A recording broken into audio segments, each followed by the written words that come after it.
नील गगन में उड़ता मनवा, हर पल रहता तोहर धियनवा।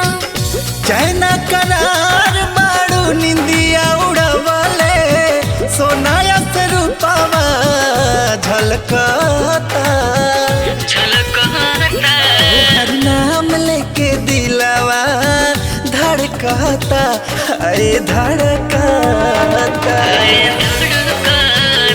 तोहर नाम लेके दिलवा धड़कता, हाय धड़कता।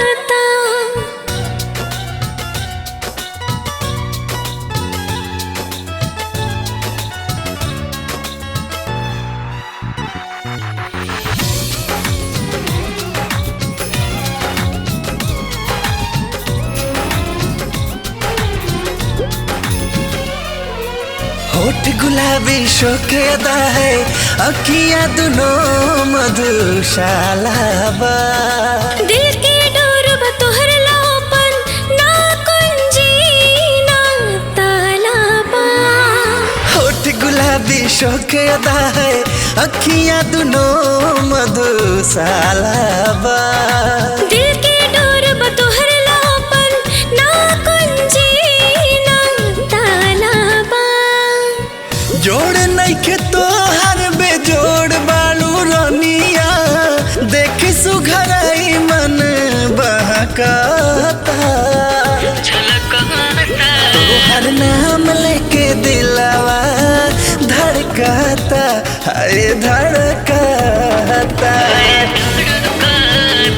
तोहर नाम लेके दिलवा धड़कता, हाय धड़कता।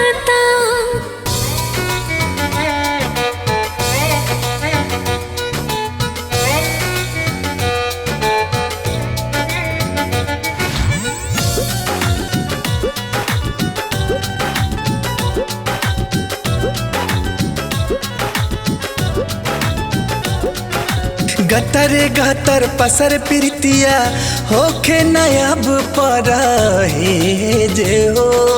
प्यार के रंग में रंगदा हमके सावरिया रंग रेज हो।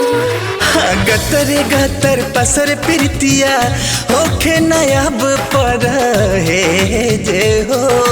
प्यार के रंग में रंगदा हमके सावरिया रंग रेज हो।